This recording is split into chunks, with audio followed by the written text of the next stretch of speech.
I can't help but be racist. It's true.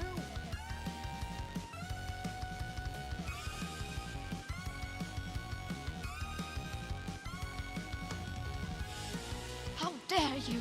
That's a huge bitch!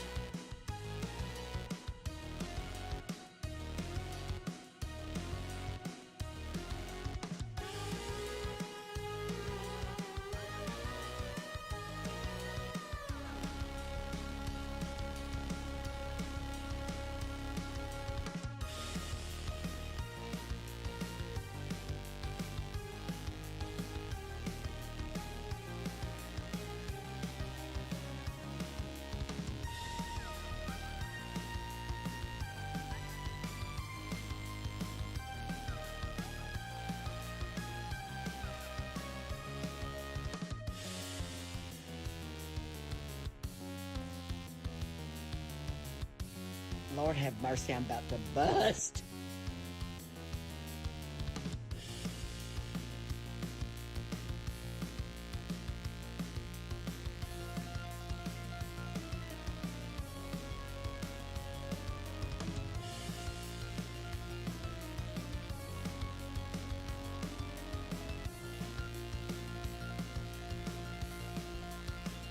When I vomited into bed, I just laid it.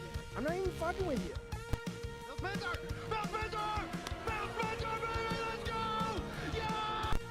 I want to fuck my game disc. There's a hole after all. I'd love to get like a sex worker who's a gamer. Go suck a big fucking dick.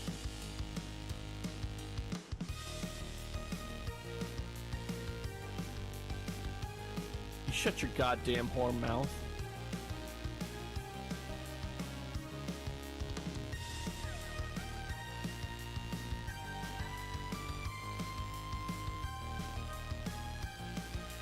I would like to rear up and jackknife my legs and kick you both with my foot bone. Well, welcome to the Gabbin in the Games, fellows. Good to see you again. I want to give a shout out to Hangry Dad's dog.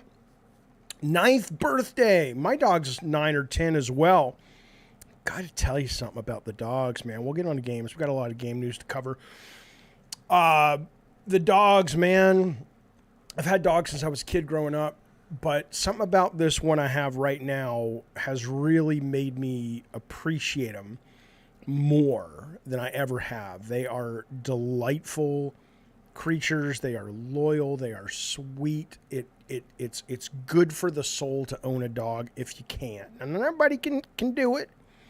They're costly little things, and they take a lot of attention and time, but if you find yourself in a place in the world and your situation is what it is that you can bring a dog into your life, I highly recommend it. Welcome to Gabbin and Games for September something or such.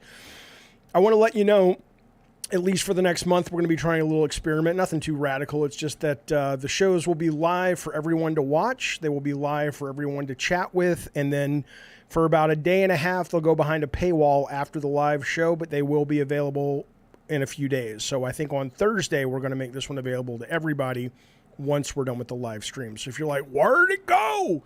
And you're not a member, consider being a member. All the cool kids are the members. It's good to see everybody. Where have I been? Listen, a couple things going on. Nothing massive. So I went into this Starfield rabbit hole. That's the metaphor doesn't work, but I got really into Starfield and I love it. One of my favorite games of the year, my absolute favorite single player narrative game I've ever played. It's excellent for me. I know it's not everybody's cup of tea. That's fine. We'll talk about that in a little bit, but that really derailed me, but I was okay with it because I was going, yes, but I want to do a pretty, substantial review, which I did. It's up on the channel if you want to see it.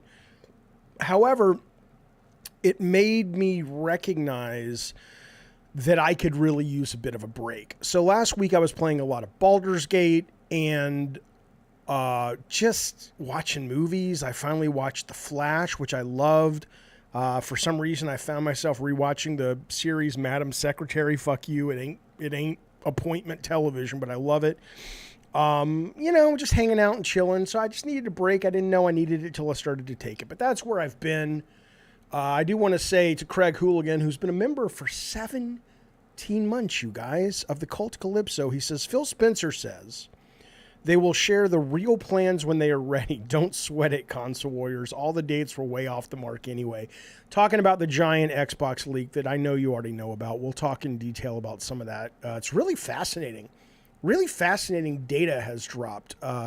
If you thought the Sony leak if you remember a couple of weeks ago or months ago that Sony submitted documents to the court in the FTC case, but I guess the person who sent them didn't totally blank it all out and you could kind of see what they were saying. And you got budgets for Horizon Forbidden West, Last of Us Part 2, and you thought that was big. I mean, my good God almighty, this is something. We're going to talk about a bunch of them in just a little bit. And then I want to let you know also that Lord Garth has been a member for 22 goddamn months. He said, Starfield is great, but I have a life. I understand. I mean, listen, there's nothing clever or wise or insightful about telling you that we are in one of the greatest periods of video game releases of all time. We may not see anything like this for a long time coming, only because I'm sure a lot of this has to do with COVID and how it impacted everything and delayed everything. And now everything's just busting out, of release. But I mean, Mortal Kombat, which we'll talk about, is out today. Liza P came out. Surprise drop yesterday. It was supposed to be out today. You've got Baldur's Gate. You've got Starfield. Spider-Man, which looks amazing. That's coming out in less than a month. In I think exactly a month. You've got Nintendo's game. You got a couple of Nintendo games, right? You got Super Mario Wonder. You've got RPG coming. And then you've also got Call of Duty, which I know a lot of people on this channel don't love. I love the last Call of Duty. I'll be getting this one. At this point, people were asking me, Jeff, you going to play this? You going to play this? You going to play this? I can't. It's just, I'm a one-man band. I have to pick and choose. I don't know what I'm going to fucking do. I want to play everything. But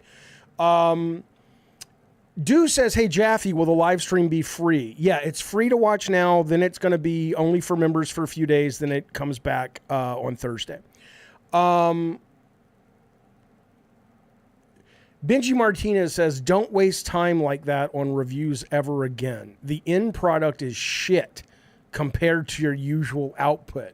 I'm not sure how to take that, Benji. I don't know how to feel about those words you just typed with your little computer there, pal. But I'm open to a discussion for sure. Twisted Sith, been a member for 18 months. He says, all right, here, I go get that red phone live so I can call. Okay, I will get the red phone live in just a little bit. We're going to get into the news first. So remind me in just a little bit, Twisted Sith. Twisted Sith did not like my Spider-Man video that I put up yesterday. Awesome Tatum, hey, buddy. Cult Calypso, 4 months. Thank you. He says, Mortal Kombat Quake 2 the next game night. Maybe.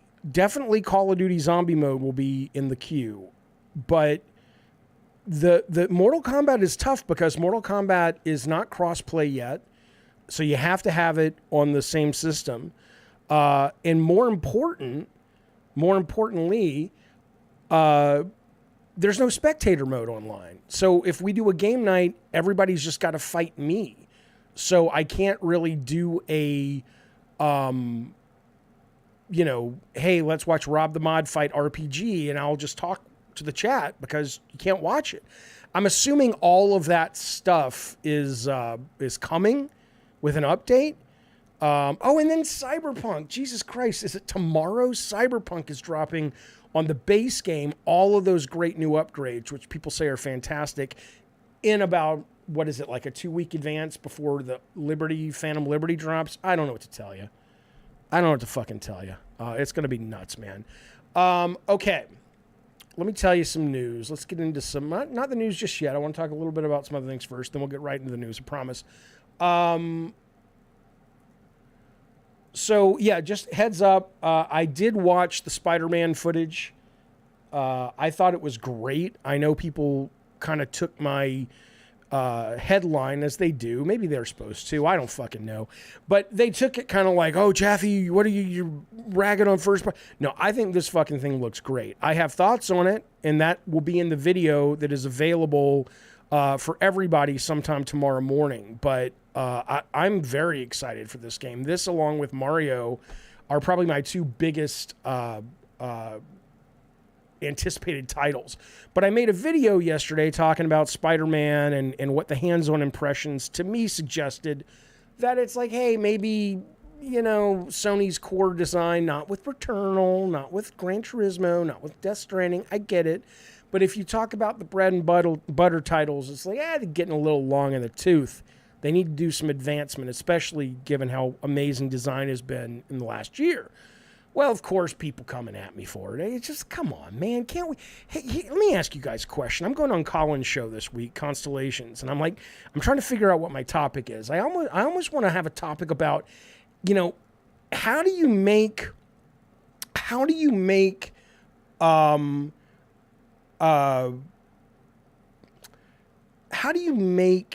a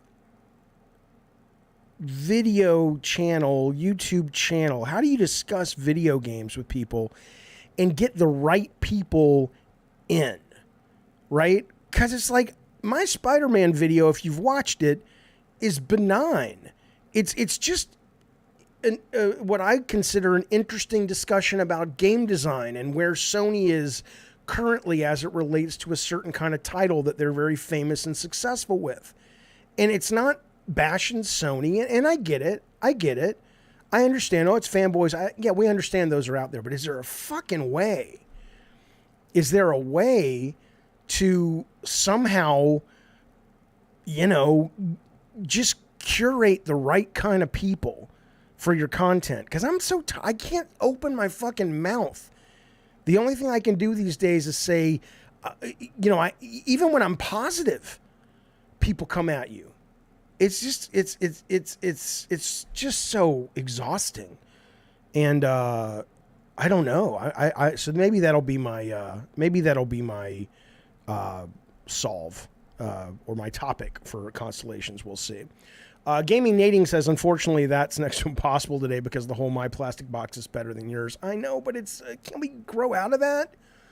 Can we please grow out of that? Is there anything that can be done? I don't fucking know. I do want to say one thing that can be done, though, is a thank you very goddamn much to Craig Hooligan for gifting a membership to the Diets of the Soldiers. That has gone to our good pal Alex S., who somehow manages to complain with the best of them and never pays a dime because he always wins the free membership. Thank you, Craig, and welcome back, Alex. Good to have you here, buddy. Okay. Let's move on. Let's move on, shall we? Oh, I got to tell you one more thing. I hope you don't mind. I'm backed up, baby. I'm backed up. It's like I'm constipated a little bit. I'm back. Lord have mercy, I'm about to bust. Listen, there's a lot of things going on, you know, in my life. I'm going to go see with my family. At least this is the plan, because we've been watching Glow on Netflix. We never watched it before. I watched Glow, the Gorgeous Ladies of Wrestling, when I was a kid, like in the 80s when it was on. But I hadn't watched the series, and we just think the series is the shit. It's awesome. So much fun. And unfortunately they canceled it, blah, blah, blah. But now we're kind of into wrestling, blah, blah, blah. A little, not like WWE. My family's not going to watch that. Only I will. But we're like, let's go to a local wrestling show that's kind of cheeseball and whatnot, right? So I got tickets to this. This is the Twisted Nightmare. It's a local wrestling here in San Diego, at least coming up on October 22nd. So it's all Halloween themed wrestlers. It's all, you know, tricked out in this kind of style. And then there's also, for some reason, drag queens that are also wrestling, which I thought would be a lot of fun. So it's all of the over-the-top, crazy Halloween, crazy wrestling. I will be going to this. I'm very, very excited. So we will, I'll give you a review, let you know how good it is. Gangrel's a guy. Gangrel's like a thing. Fonzie says, I remember Gangrel, this wrestler on screen from the 90s. Never heard of him. Never fucking heard of them. But yeah, I'm going. I can't wait. I'll let you know how it goes. Okay. Now though, I do think it is time to tell you. There's just so much. Okay. Before we get to the news, I got to give you a couple of. Let me just give you one public service announcement. There is no doubt that Avengers was disappointing, the game. And the multiplayer part, the co-op part, I found dismal. And I actually found the part once Hulk and Miss Marvel got into the jungle just insanely horrible, right? Just boring and repetitive, and I dropped it. But the first hour of that game, maybe 90 minutes of that game, especially the battle on the Brooklyn Bridge, or it's the Brooklyn Bridge, the San Francisco Bridge, Golden Gate Bridge, when they are fighting, I don't even know who they're fighting, but you switch between Captain America and Hulk and Black Widow and Iron Man and Thor, and you really get a nice buffet. Well, this game is being delisted at the end of this month, okay? The end of this month. So Square has said it'll cost you $4. I highly recommend this game for $4, if for no other reason, and in fact, for the only reason, even though it comes with everything, right? I mean, all the costumes, all the new characters are included, alternative outfits are included. If you own it, you can download it at any time after it's delisted. It's everything they've ever released for the game for $4. But if the only reason you buy it is to play that San Francisco Bridge sequence, you're going to get your money's worth, because that little slice is a sense of what a great Avengers game could have been. And the rest of it just shits the bed. But $4 to get you into about an hour and a half of gaming, that's not too bad. That's not too bad. So letting you know. Jaffe says, Legends, been a member for 29 months. Thank you, buddy, very much. He says, do you think instead of dropping physical media altogether going into the future, that they should make physical media in order for people that want physical? I think what becomes very difficult about that is, first off, we know it's all eventually going streaming. Brian, I'll answer that in a second. Let me put it up on the screen. We know it's all going streaming, but before that happens, like there's the rumor that, you know, the new Xbox is all going to be, that's always a rumor. I don't think they're going to abandon physical right now, but I think the problem becomes that you add a lot of cost and time, which is cost to the process, if you have to make it work on both. And obviously there's the manufacturing, and there's the scheduling, where like the physical disc has to be gold and completed, even though you know you're going to have a day one patch, or even though the team still works in the game. And it's just, it's kind of a pain in the ass from my recollection, which I wasn't in it that long before I got out when it was digital and physical.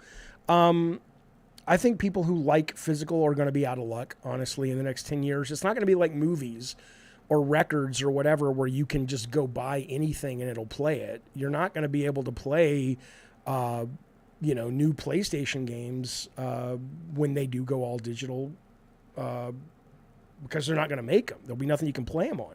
So I think it's going away. Ryan P. wants us to know that the price they pay for Game Pass games, which we'll talk about, is not sustainable. I don't know if it's sustainable or not. I don't care. Okay.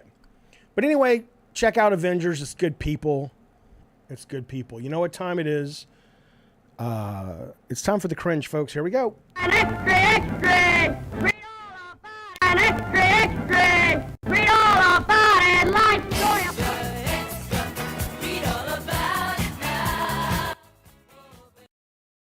Hey, he didn't say shut the fuck up. Hey, give me a break.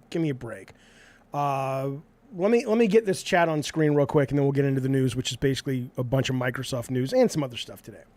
Capono says it's strange in the chat how people worry about Microsoft's money. I know. Who gives a shit? I don't care. I'm enjoying Game Pass now. If it goes away in a year, it goes away in a year. What do I care? But I think it's great. I love it. Brian Watkins says, Jaffe, what were your thoughts on the 5-hour Sidescroller interview? I thought it was a great conversation. You know, most of what we talked about we talked a little bit about video games, and this is the guy who used to run or own Screw Attack, and then I guess he was on Colin's show, or he had Colin on his show, and then Colin introduced us because he's like, hey, we want to have Jaffe on, blah, blah, blah. Okay. So I went on the show, and we ended up talking for 5 hours. I mean, I enjoyed the conversation. I think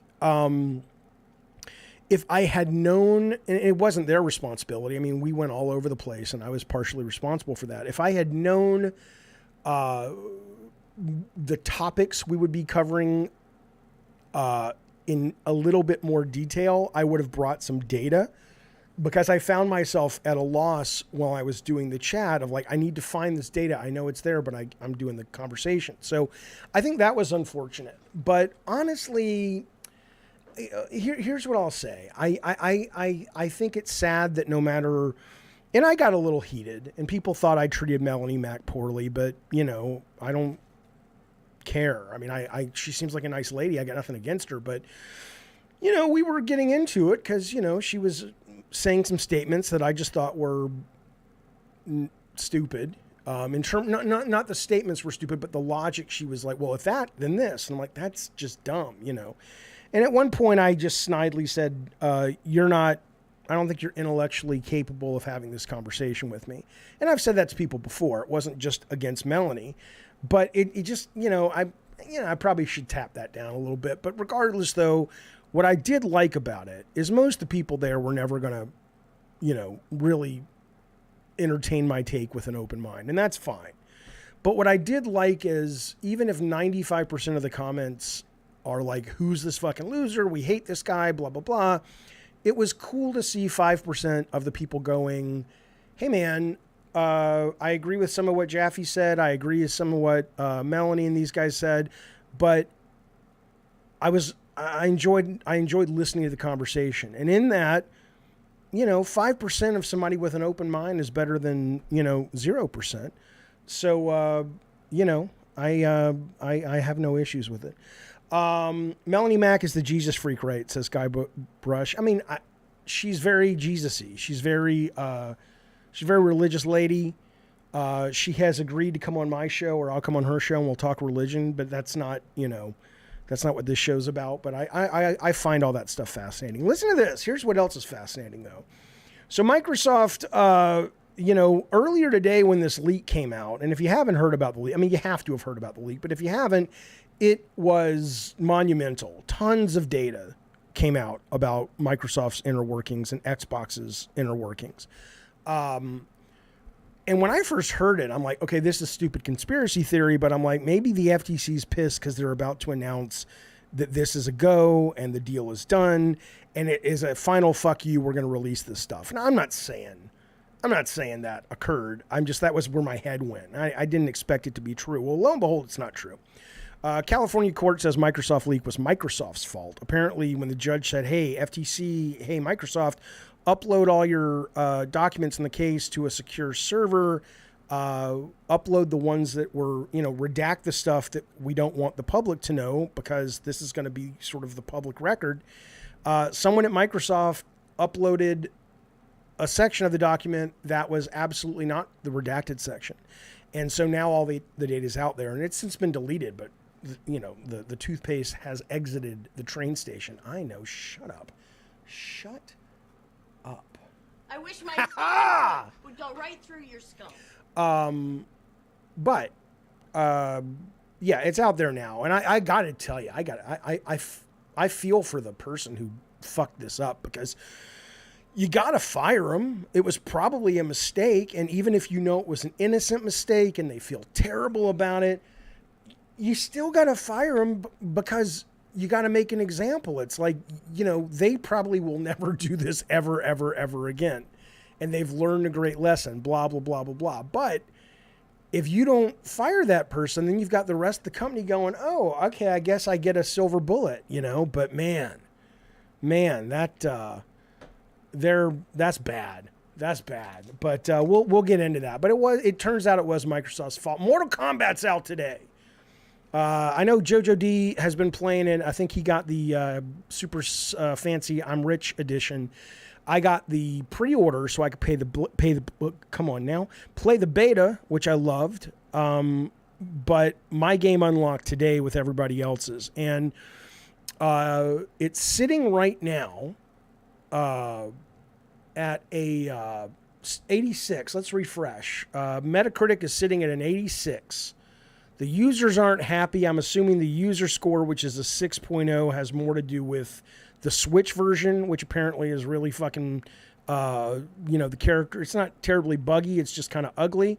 I haven't read the user scores. Let's see. Oh, and there's also something going on in Russia. I think they've made it. That's also where a lot of the user scores coming from, which is they make it so you can't play in Russia, which I guess is sort of a Warner Brothers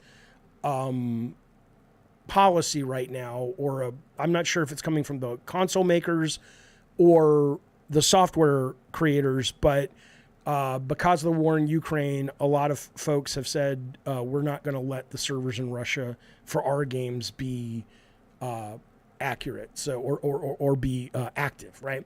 So it is what it is. But anyone who's played it will tell you it's a great version. It's a great game. I will say, the one thing I'm not big on this whole all these Mortal Kombat characters used to be super fucking hot and sexy and now they're not. Your mileage will vary on that, whatever. I don't really need, hell, I'm playing Baldur's Gate and half the time I have the ladies not wearing a stitch of clothing, right? I got myself covered. I'm good for my video game sexy time. My biggest issue with Mortal Kombat so far, and this is a minor issue, is the characters are really boring visually, which is a rare and odd thing to say for Mortal Kombat.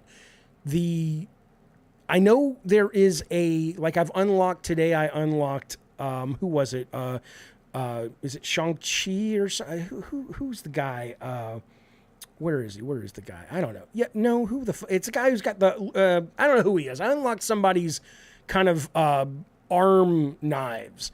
And I got a cooler pair of arm knives. So maybe the whole thing is like, these are the bases, but we want you to, customize your character by unlocking all this stuff. And maybe they had to make them so base here because they're going to get really cool as you unlock stuff. I could see that. But right now, I think they're terribly dull because this is all I'm playing with right now. Kenshi I love. It's interesting. Chester says Kenshi I love, but it is weird that they used to call him Blind Kenshi, and now he's just Kenshi. I'm not sure why. I had an interview, by the way, God of War, for might have been a designer or a concept artist who was the creator of Blind Kenshi. And I was just like, dude, I love that character so fucking much. And we never got around to hiring him. I don't remember why. But if you just look at these costumes, they're pretty... they're well done, but what is with the masks and shit? Like, why are we wearing gas mask on Sub-Zero and Scorpion? Liu Kang, I think, kind of looks cool, but it's almost like, what is that SNK game, King of Fighters, where all the characters just sort of feel very like, hey, it's Terry Bogard, a guy with a hat, a trucker cap. They just feel sort of generic and okay. So I'm not a big fan regarding that, but I do hope as you can unlock new things, it'll improve. But it's great. Other than that, though, I'm loving it. The single player, the online play is great. I saw a story today. Ed Boon said, Raiden. Duke says, I'm not sure how I feel about my main Raiden in this one. I don't know about gameplay, but I haven't played him yet. But yeah, visually, he just, he's a thunder god, and I get it. The fiction is hey, they've reset time, blah, blah, blah, whatever. Still make him look cool. But anyway, Ed Boon came out and said, this is interesting. I like this idea. He said his dream version of Mortal Kombat is that every character is played by a celebrity. So we know Megan Fox is in this game. She's playing the... whatever that demon girl is. People don't seem to like her performance. I haven't played her yet. Natara. And obviously Johnny Cage has a Van Damme skin because he was based on Van Damme. But Boone is like, no, I'd like it all to be. And it's cost prohibitive. I mean, you can't really afford that. I mean, you could, but it probably wouldn't move the needle. Like I read an article where they were like, "Oh, it would be cool to get Blind Kenshi with Keanu Reeves and stuff." But I thought it was cool. I mean, that's a neat dream, a neat fantasy. But what we do know about Mortal Kombat is the Mortal Kombat data miners have found some new, or at least they think they know who the second Mortal Kombat pack is. The first Mortal Kombat pack is, it's not for me. I'm not really, all over the place with these characters. But the first one has, here you go. You've got Homelander from The Boys. You've got Omni-Man from Invincible, Peacemaker from Suicide Squad and a variety of things. And then Ermac, Quan Chi, and Takeda just from Mortal Kombat lore. Mortal Kombat 2 data miners say, here's what we're going to get. Noob Sabat, whatever. Cyrax, I fucking love Cyrax. I'm excited. Kotal, I don't know who that is, but they're saying it's either going to be Conan the Barbarian, which would be cool. He-Man, which would be even cooler. But I don't know if Hasbro is going to let He-Man appear in such an R-rated title, but that would be cool. Don't know who Kotal is. Ghostface from Scream, Unknown Girl, Jade, Cassie Cage, Sonya's daughter, and Kung Jin, who I don't know who that is. So we'll see. I know we almost got Sweet Tooth in there once, but so far as I know, not so much this time around, but you never fucking know. You never fucking know. Lutron says He-Man would be great. Wouldn't He-Man be great? Oh, He-Man would be fantastic. I would love to be... And Skeletor and He-Man would be just the shit, man. But I'd love to get Conan in there, too. I'm down with that. Paul Heyman. Paul Heyman from WWE would be it? Yeah, that would be something. There are no more dull characters than those in Bad Robo says, let me tell you, Jaffe. Let me tell you something, Linda. If you don't know where that's from, that's going to be a new soundbite. There are no more dull characters. In other words, you're saying the characters in Starfield are dull. Okay. It's based on a David Zaslav, who's the CEO of Discovery, HBO, Warner Brothers. He suggested all upcoming games should base their likeness to real-life actors under contract. Okay. Carlos wants to know, hey, buddy, did they talk to you about adding Kratos to Mortal Kombat 9? I was talking to Ed Boon at E3 about it around the time because I knew it was coming, but I had left by then, so it really wasn't in my wheelhouse to approve or give opinions on places Kratos could be. I never gave a fuck. I wasn't like a lot of these studios at Sony. It's like, no, they would never be in Hot Shots Golf. I'm like, fuck it. You want to put Sweet Tooth in Hot Shots Golf? Put him wherever. Put Kratos wherever. I don't give a shit. The more the merrier. The more people. It's not like there's so many fucking Kratos and Sweet Tooth games that'll get diluted. But you should have seen it. Some of these guys who will go unnamed acted as if they were protecting the Mickey Mouse brand. And it's like, no. This character would never appear in that kind of... It's like, shut up. Shut up. Make it cartoony. And fucking put it in Hot Shots Golf, you fucking babies. Okay. And especially with Sweet Tooth now on the... Sweet Tooth on the Peacock show. It's like, get Samoa Joe, do the motion capture, you're off to the races. Masochista says, wait, but you had a problem with Sweet Tooth twerking. Yes, because Sweet Tooth twerking at Comic-Con was based on the series Twisted Metal and the character of Sweet Tooth as this is who he is was a joke. It didn't become that, but that's what the twerking was for me. But the twerking, if you're going to put Sweet Tooth in Just Dance, it's like, okay, he's in Just Dance. He can twerk. It's stupid. You go in knowing that. But if you go to Comic-Con and they're promoting the Peacock show where Sweet Tooth doesn't do those things on the show, then you're like, what is this? This is stupid. All right. Let's move ourselves down the road. Ease on down the road. Remember that? You probably don't. I'm older than you. There was a movie called The Wiz. Wizard of Oz. It was an urban hip-hop Wizard of Oz. Michael Jackson played the Scarecrow. Deanna Ross played Dorothy. Nipsey Russell played the Tin Man, and I don't remember who was the Lion. It was good stuff. It was good people. Okay, look at this. I'm really bummed about this, but I'm curious about this. So You goddamn right, Fonzie. Don't carry nothing that might be a load. I was so scared of that movie when I was a kid because the trash cans came to life and started attacking Michael Jackson. Anyway, the CREW MOTORFEST. People are saying this is a great fucking game. And they say it's a genuine competitor to Forza Horizon. What I will tell you, though, about this, which is, there was a trial, and I missed the trial. I thought the trial was just indefinite, but it was only on the weekend. And everybody who played it was like, no, it's really fucking good, Jaffe. You should fucking play it. But now I'm looking at it, and I'm like, this is a $70 game. Unless you were on PlayStation, I can't imagine anybody buying this on Xbox because, I'm sure it's a little different, but it's not even like Street Fighter, Mortal Kombat. They're basically kind of the same fucking thing. I just don't see how Ubisoft can justify this price point, given the market that's out there. But I do hear it's really good, though. I hear it's a lot of fucking fun.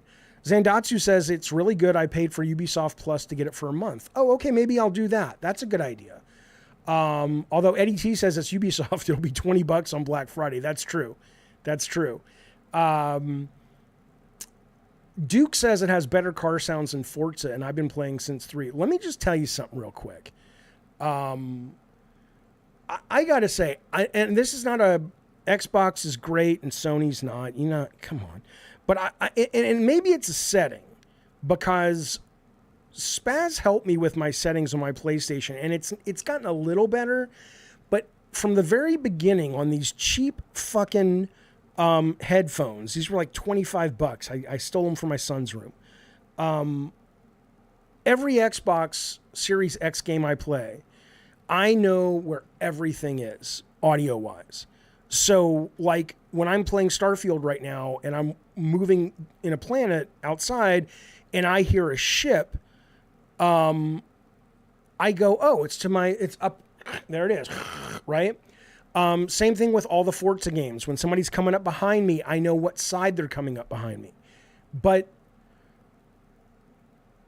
then when I play Sony games on PlayStation, not Sony, but PlayStation games, none of that shit works for me. I'm playing Call of Duty and it's like a spherical audio bubble I'm in. So I know there are footsteps that are louder or quieter based on how far they are from me, but I can't tell you where the fuck they are. So I don't really know what's going on with that. I have no idea. I have no idea. The 3D audio on PlayStation doesn't work for me either for some reason, says Masochista. Jizzaloop says it's not 3D audio, but how could it not be 3D audio? I don't understand that because it's 3D audio on Xbox. Sony sells 3D audio as one of their talking points. And I will say, once you've experienced it, it's really fucking hard to go back if you're playing especially a competitive game. Gustavo, do you not speak the English? What do you mean, what the fuck am I talking about? Am I not representing the conversation well? Do you not know what I'm saying? Awesome Tatum says it's because Xbox supports spatial audio on any headset. Sony, you have to have a 3D audio supported set. That's what I thought. But then I asked people that, and they said, no, the 3D audio for Sony, as long as you turn it on, will work on any headset. Even when I plug it into the controller, it's not as good. Anyway, Wooden's Throne, thank you for the first super chat of the day. I appreciate that, buddy. It's very generous. He says, props on going on the Sidescroller show. They are snakes. Melanie Mack is horrible. She laughed at church catching fire because non-straight people went into it. Yeah, you know. I mean, I like talking to people with different views, but in this case, I just couldn't get through to a lot of them, and that's okay. I mean, you know, I'll tell you what, man. They hit me up on the comments on the YouTube, and they were using religious texts to justify their arguments, which is fine. But I'm like, I don't believe in the Bible. I don't believe in God, so that's not going to work for me, man. Yeah, I'll look at the settings on PS5. Maybe it is my settings. I mean, if anybody knows it's Spaz and he helped me through it and it still didn't get much better. So, What else is happening? Of course, the great Baldur's Gate. This thing's delightful, fellas. I'm playing it on the PlayStation 5 because I heard that the specs for the PC were a little too high for what I could probably pull off. And the only thing I'll say about the PS5 is they do an amazing job given how many things you can interact with in this game with the controller. But it does suffer from playing with the controller. Unfortunately, it doesn't have keyboard mouse support yet. But other than that, it is insanely good, as people say. It is the freedom to. I mean, it's insane how they've written this story where everything can change and the story still moves forward, right? Like if you're looking at your screen, here's this green lady. She's a big part of the story. Apparently, I killed her in the first 20 minutes of the game. She was in a cage, and it's like, let her out, let her out. And I was like, nah, I'm going to kill her. And I killed her, and the game just kept going.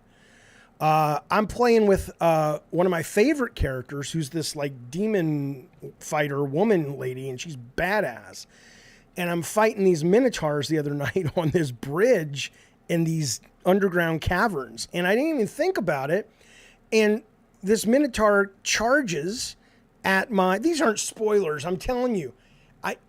Right, so Zandatsu says, Jaffe, she was the main character in my story. You're missing out. That's what I'm saying. These are not spoilers.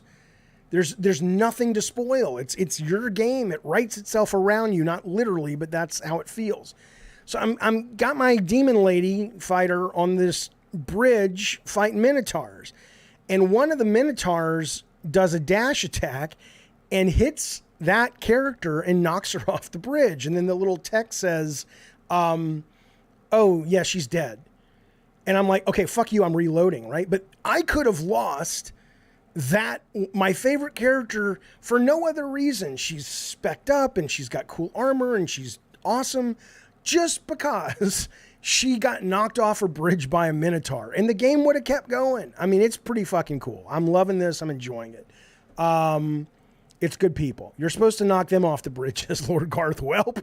Didn't happen. I'm doing a lot of reloading in this game, but it's great. It's a lot of fun. You can revive with the skeleton, says Eddie. I could not revive with the skeleton only because I didn't have the body. And then I mean, it's just so cool, man. I killed this one guy. This lady's like, can you go find my husband? I'm like, yeah, sure, why not? And so I go into this area and I got to blow up all these, bombs or whatever. And I did that. And then it turned out the husband was in the middle of the bomb, so he's dead now. So I picked up the body. I can carry his dead body around. And I'm waiting to go to her and see what she says when she sees his dead body. It's good stuff. It's good stuff. Starfield, I'm not going to talk too much about Starfield, except I will say, you guys know I love it. One of my favorite games of the year. Absolutely excellent.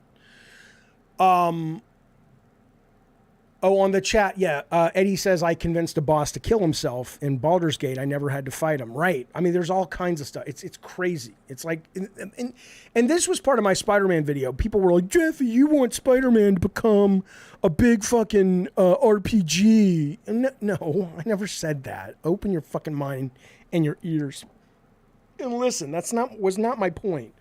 My point was, once you've gotten used to that kind of agency of storytelling, you'd like to get a little bit of that folded into something more structured like Spider-Man. I'd like to have the Gwen Stacy moment with the Green Goblin. Even though the game would be linear, there should be some big pieces where my story can deviate, even though it's still the same game. I'm like, guys, I'm not shitting on Sony. Relax. But Starfield, let's talk about Starfield only in that, as much as I love it and as much as some people like it, it's not doing great. The CREW MOTORFEST jumps to number 2, and these are box products. But, even if they're box products in the UK, it still suggests that maybe the game's front-loaded, because number 1 Starfield last week has dropped 7 places down to fucking 8. So I don't know if it's word of mouth. I don't know if it's the beginning turns a lot of people off. I don't know. And I hope, I would love to see Microsoft or Bethesda go back, just like Elden Ring did, when, remember, a lot of people were missing the tutorial, and they kind of made it more clear if you want a tutorial. I think this game really could use a bit of friendly guidance to say, go do what you want, but the main quest is probably where you want to spend your time, at least the first couple of hours, because it moves, it's interesting, it helps you play the game, and I fucking love it. But yeah, look, man, if the first thing I did, I've talked to people online, they're like, oh, I took my ship and I landed on a planet, and then I just kind of started just mining copper and helium, and there was no one to fight, and I did that to a few planets. I just landed wherever I want. None of them were populated. This is boring. You know, you got to be careful. I'm surprised they didn't say, okay, we like the freedom, but let's settle in a little bit before we offer that all up. And in fact, if this is to be believed, this came out a couple days ago, 25% of people abandoned the game before they got through the initial mission, which is about 30 minutes of gameplay. But again, part of that is Game Pass, and part of that, as I've said this over and over, one of the people say, Jaffe, why in the fuck are you always promoting subscription services? And I say, because it makes the games better. I'm like, what do you mean? And this is a great example, right? If you know your game is on a subscription service, or ultimately will be, or you want it to do well on a subscription service, you can't slow roll. You can have an interesting slow burn if it's engaging, but I would guess a meaningful number of these people, 25%, dropped of that 25% because they were like, I don't know what to do. This is kind of like dull, right? 88% got the trophy or the achievement on Steam because they paid for it, right? So for the longest time, games have had this armor class of, well, if you paid for it, we get for free 3 to 4 hours before people get really upset and take it back, or refund it on Steam 2 hours or whatever, because we already got you. You've paid for it. You've downloaded it. There's all these barriers of entry. We have some wiggle room. That wiggle room with subscription services is gone. And I think that's excellent. Developers don't deserve wiggle room. Entertainment is competitive. Movies, TV, games, everything. If you can't get your audience engaged, doesn't have to be action, but this is a great lesson for people making games. If you can't kick it off with something interesting, it's going to fuck you if subscription services take off. So just be aware. Be aware. I'll talk about that in the next show. It's not a big deal. I'll get the super chats in a second. What I wanted to say on this, Starfield devs, hear your cries. We'd love to do city maps. It's so interesting when Starfield launched, and still, they don't have maps of any of the environments. I mean, you can pull out to very, high-level maps, but like when you're in a city, you're on your own. I like the immersion that creates. I guess they just, how do you not have time to do maps? I mean, we did maps and Drawn to Death. It took almost no time. But regardless, they didn't have time to do maps. And now they're saying, oh, we'd love to add maps. And I'm like, okay, but stuff like that's interesting. That's why I love design. That will fundamentally change an aspect of the game. Will it change it for better or worse? I don't fucking know. It'll make it less immersive to me because I like having to, like in real life, learn the layout of the land and go, okay, where is that fucking coffee shop? That became part of the gameplay. But that's why I think game design is so interesting. It's just so many little fucking things, little choices that get made. And it totally fundamentally changes what you're playing. Finally on Starfield, we'll move on, I promise. No Man's Sky. I only would bring this to your attention because I made a video a couple years back talking about, even if Starfield is exclusive to Xbox, Sony, if they have something in the chamber that's competitive and similar, will do well. Because we saw it with Jet Moto. We saw it with Wave Race came out.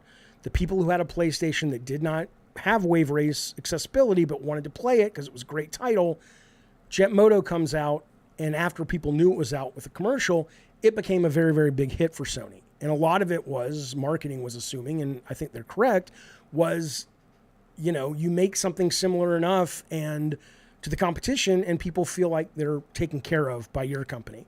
And I think we're seeing that with No Man's Sky. At least they're saying it's the biggest month in years since Starfield launched, No Man's Sky, which is not similar in some key ways, but it is similar certainly in other ways. So I thought that was interesting, and I think it also makes you should feel bad if you ever question my experience again, because I told you.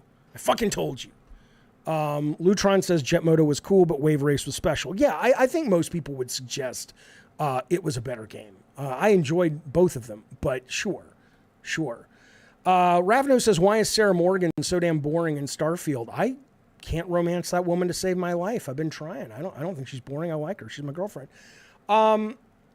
Okay, we got, I don't know how to say this name, and if I butcher it, I'm sorry. Tanya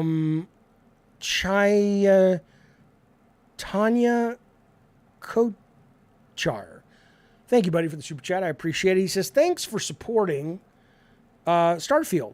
As a game dev myself, I support all games. Your perspective feel mainstream media diverging from public behavior. Your perspective, like the Streisand effect. I think what you're saying is it's becoming normalized to dislike Starfield, and that's sort of almost creating a situation where people dislike it without even playing it. I think that's what you mean. Yeah, I mean, I don't care. I mean, that's the thing. Apathy is my friend. I don't give a fuck. I play what I want. I love what I want. I don't care who makes it. That's the way you're a real fucking gamer. All this other bullshit can go fuck itself. I'm with you, buddy, and thank you for that super chat. We also got a super chat from our good pal JW Conglomerate, one of our members. He says, I did the Ryogen quest in Starfield. Haven't done that, which I got early on, and I was surprised to see only 5% of players got the 2 achievements. Maybe I did that quest, but I don't know it's called that. But yeah, I mean, it is interesting what players are choosing to do. And I don't know if people agree with me, but I think they really should have been a little bit more careful about how they unrolled that freedom. I think it's actually hurting them a little bit with, like I said, especially being on Game Pass. Okay. Hello, Ricardo. Good to see you, buddy. He says he's having the last smoke of the night. So are you still playing Starfield, Ricardo, or did you lose interest in it? Duke says, I love Cyberpunk when it was the internet's punching bag at launch. Granted, I was on PC. I love Cyberpunk when it launched. I didn't have any problems with it. But when they dropped the first big patch, I fell in love with it. And I'm so happy that I only played about 30% of it, because now tomorrow when all the new shit drops, that's probably, I don't know. I was going to say it's probably my Christmas game. It's going to be a game I play for sure in the next couple months. No doubt. Absolutely no doubt. Chester says, I love Starfield, didn't like No Man's Sky. Tried it again on PSVR, but it didn't click. Well, the thing I love about Starfield is the narrative, right? People are bagging on Starfield because it's like, oh, the load screens. And it's like, yeah, you're right. The engine's outdated, it seems. It's insane to have loading, blah, blah, blah, blah. That's not what makes this game special, though. Yes, Steve, I never finished Cyberpunk yet. I loved it. Yes, I did. Is that so? Why is that so hard? Why is it so hard for you to believe, Steve? What's the matter with you? Where did your mom and I go wrong? Yeah, I loved what I played. What do you want from me? Okay.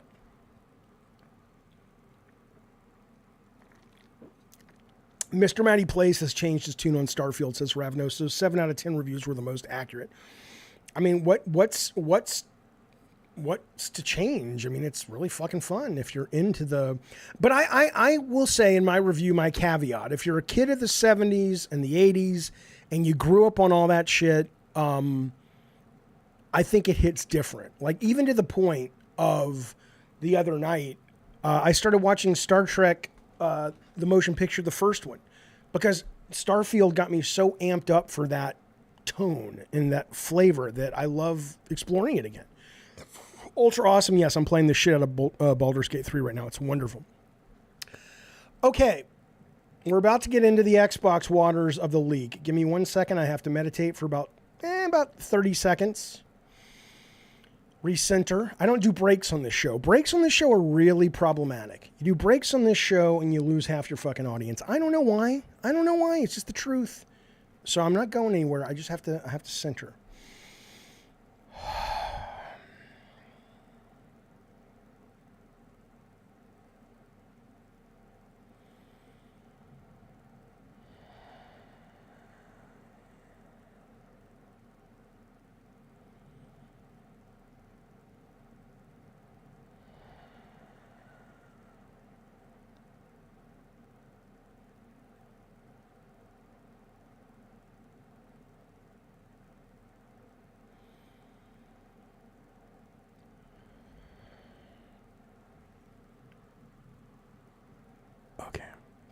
Ricardo, 25 months, you producer, son of a bitch. He says, I played a bit of Starfield and Baldur's Gate, but I'm saving them for Xmas. Playing Liza P now. How you doing? Miss the daily chats. I know, we miss you too. I miss you too, pal. Let's talk about Liza P real quick. Let's talk about, Fonzie says, if somebody came in, they'd think he nodded off because of how old he is. Fuck you. Fuck you. Listen to this. Liza P dropped as well yesterday, actually. And it is sitting. Let's see if the numbers have changed. I feel like Steve Kornacki at the big board. That's a cut for very few people. Lord Garda says Jaffe went Mitch McConnell. I was meditating. 81 Metacritic. I played the demo. Believe it or not, I finished the demo, which says a lot about how much I liked it. I don't think I will get to it this year. There's just too much to play, and I got the gist of it from the demo, which I thought was fantastic. So I will eventually come back to it, I think. But boy, it's a terrible time to release this fucking game. Just an absolutely terrible time to release this game. I mean, it's great on Game Pass because it's like, hey, you get an Xbox or a Game Pass sub for subscription for Christmas, and you're like, oh my God, there's so much. So I get it. But you know, Michael Quinn says I'm playing it as I'm watching this. It's pretty great if you love Bloodborne. Loved Bloodborne. And I agree. I think the character design is very, very cool. It's clearly inspired by Bloodborne. Even when the guy takes the Pinocchio, whatever, smashes the souls or whatever, the pickups you can do, and it's almost the same animation where he's just kind of, it's cool. It's very, very cool. Fonzie we'll talk about in a second. Lamplighters League coming on Game Pass. I'm looking forward to that one. Spider-Man. Here's some Spider-Man Parker. Here's some Spider-Man news for you, fellas. Wait, Ricardo says, where'd he go? He says, Ricardo says, it's not Bloodborne, but it's a worthy clone. I agree with that. I think people giving it the 8 out of 10s, I think that feels right, at least from what I played. Spider-Man 2, and I like this, your mileage will vary. Spider-Man 2, Insomniac has revealed, is pretty much the same amount of time to take, you know what I'm saying, as the first one. So it'll take you about 16, 17 hours if you want to finish the main story. If you want to be a completionist, take you about 35 hours. I'm going to tell you something. I've learned my lesson. I have learned my lesson when it comes to how to play open world games. The first, obviously, Starfield has been a great teacher in that, because if I would have not mostly focused on the main quest, I would have never finished it, and I would have not fallen in love with it like I have. Now I like going back and doing all the other stuff, right? This, though, Spider-Man 1, I loved, but I got so sucked into collecting all the tchotchkes, right? I was just like, oh my God, I want to, especially because there's all the lore. So, I can find Aunt May's wheat cake recipe, which if you're a Spider-Man fan, you know why that's important. You can find, this, the toy model of the Spider-Mobile and all this shit. And so I spent 3 weeks, 2.5 weeks, just maxing that out and doing a little bit of the story. By the time I got to the story, I was totally burned out. And so I'm like, no, when I get Spidey 2, and I'll get it day one, I think it looks amazing. It looks great. It looks derivative. It looks, been there, done that, but it still looks like a shit ton of fun. And in that, I can't wait to play it. I'm super fucking excited for this. I haven't finished. Ravno says, Jaffe, you skipped so much the good stuff in Starfield. I would love for you to do a members only StarCraft discussion on Discord. I will. I'm not done playing it. As for the wheat cakes, I almost on my stream made the wheat cakes. I was like, I'm going to make this recipe, but then I just didn't. Uncle Ben told Pete to eat more wheat cakes to get stronger before he got his powers. It wasn't Uncle Ben. I don't know why wheat cakes and not pancakes though, but it is what it is. It is what it is. Ricardo says, I can't wait for Spidey 2 and Mirage. I'm very cold on Mirage, but Alan Wake is my most wanted. Me too. After Control, Remedy has my full attention. I am very excited. Very, very excited for Alan Wake. Absolutely. Nothing has happened, Jake Z. What happened to Starfield being your favorite single-player game of all time? It is still my favorite single-player game of all time. That has not changed. Uncle Ben was pushing rice, says Brett Williams. That's right. That's right. Okay. All right. Let's, a couple more these on any other day, these would be the main stories, but they're not today because the Xbox leak, which we're about to get into. Stig, our very own Stig, director of God of War 3, lead artist on God of War 1 and 2, and obviously went on to Respawn. He was also the director of whatever that game was called they canceled at Sony Santa Monica. Outworlds or Otherworlds or Other Side or something. He went over to EA, Respawn, was the director of the last 2 Jedi games, great fucking games. And then he left. He announced that he left. And it's interesting because I don't think as of yet he has announced where he is going. I don't think he's announced why. In fact, he didn't even release. Stig's not very social media guy, right? So it took EA to break the news. It wasn't like him going, oh, I've decided to move on to new adventures, blah, blah, blah. It says, after careful thought and consideration, Stig has decided to leave Respawn to pursue other adventures. We wish him the best. Here's my guess. I know nothing. But this is my guess. My guess is he has been poached, brought back to Sony Santa Monica to direct and take over God of War and make the next God of War. Not the DLC that apparently is in production. I really think that's what's happening. I think everybody on the God of War Ragnarok team did amazing work. It's a beautiful game, beautiful playing game, insanely produced and sounding game. But I thought it wasn't all that well directed at a meta level, right? I thought the pacing was bad and it just didn't go anywhere. I don't think it set the world on fire, truth be told. Somebody was reminding me today, Sony mentioned that God of War Ragnarok sold 12 million copies in the first month. But we haven't heard anything since. And so you'd think they would be trumpeting that. And again, this is all speculation. And again, I did not like God of War Ragnarok all that much. I appreciated it. I respected it. I did not think it was a compelling experience. And so obviously a little bit of this is wishful thinking. I love, Eric's a great guy. And Eric is probably a great director given the right property. But I think Eric's genius is seen in the combat of this series. And I think Stig did a great job on God of War 3, and I think he did a great job on the Jedi games. So but I don't know this is all wishful thinking at this point, because I want to see that. I want to see I think they need what's the word? They need a chaos factor dropped into where God of War is right now, because it needs help. That's what I think. It may turn out tomorrow he's gone to work in an insurance company. I don't fucking know. Salvador, you old son of a bitch, been a member for 18 months. He says, in the Xbox leaks, which we'll talk about in just a second, Jaffe's name appears as a secret shill for Starfield, getting paid with Olive Garden breadsticks for the next 8 months. Hey, I'd do it. I would do it. I'd take their money, but if they want to offer fettuccine and breadsticks, I'd take that quicker. Fucking faster. Multi says, Jaffe, are you saying God of War is too safe? Yeah.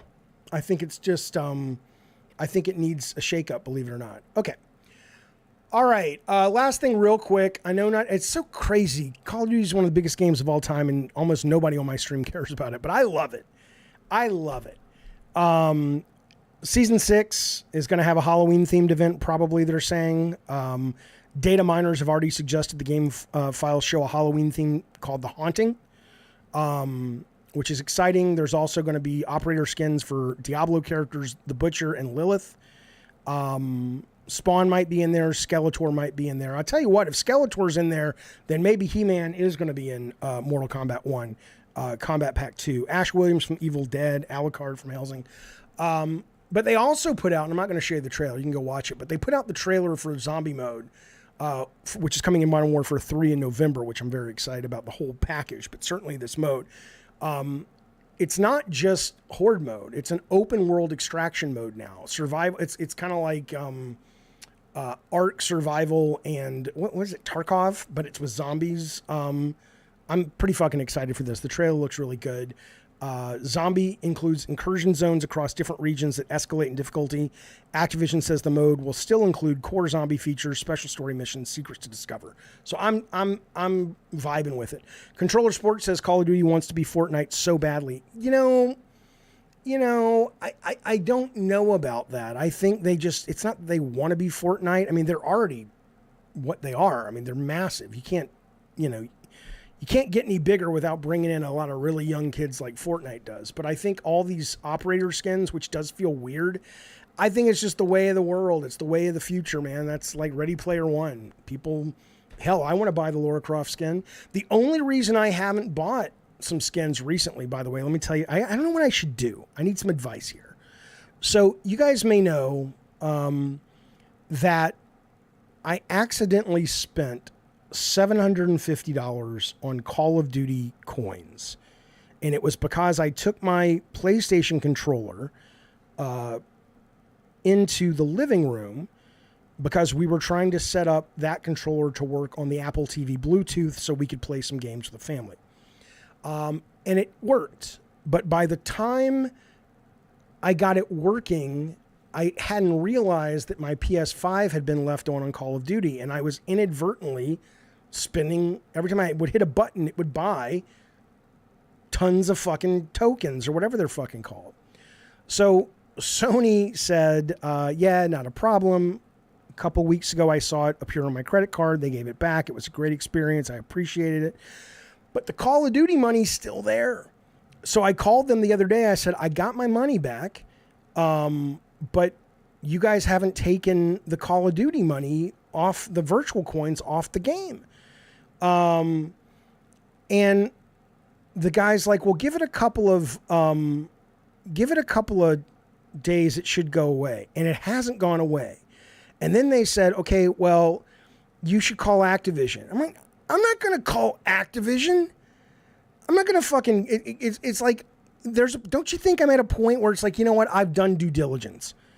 I was honest. I said, this money isn't going away. I don't know what to do, but I'm not going to not spend Call of Duty money. But if I put more money on Call of Duty now, I don't know where that money starts and the accidentally spent money stops.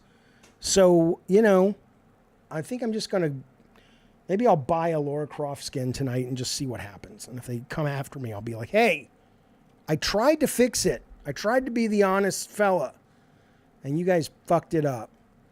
Okay. I think we're almost at Xbox. 1 second. Did I tell them who I was? No. Nobody even knows who I am. You think some customer service 20-year-old knows who the fuck I am? Okay. The one thing I'll say, I did get the refund, though, yes. Benji, it's not dishonest. It's dishonest if I spent the fake money that I didn't actually pay for at this point. But if I want to buy the, like literally buy coins that I want, the game won't be able to tell me where does the Activision mistake start and stop. And I'm sure I'm going to fuck it up. Anyway, listen, I want to tell you something. 750. Last thing I'll tell you before we get into it, we know there's an actor's strike and a writer's strike. SAG is now voting and deciding whether to strike against the video game industry. Specifically, not everybody in the game industry is a signatory, but Activision would get hit. Blindlight, Disney character voices, EA, Epic Games, Formosa, Insomniac, Take-Two, VoiceWorks, and Warner Brothers Games. All of those would get hit if the actors strike. Now, in the past, when the actors have struck against the game industry, I had real issue with what they were striking against. Because what they wanted was residuals. And it was like, no, go fuck yourself. And I'm not going to lie, man. Baldur's Gate is better because the great writing and the great performances. Same thing with Starfield. Same thing with Spider-Man. We have gotten to a point where voice acting and performances in games have gotten so good that I do think the games would be lesser without them. But I don't think asking for residuals is ever going to be a thing, because as much as the games have gotten better, the game developers would lose their fucking minds and probably walk out the door if suddenly, Nolan North makes $1 million because he did the voice of Nathan Drake in Uncharted 5. But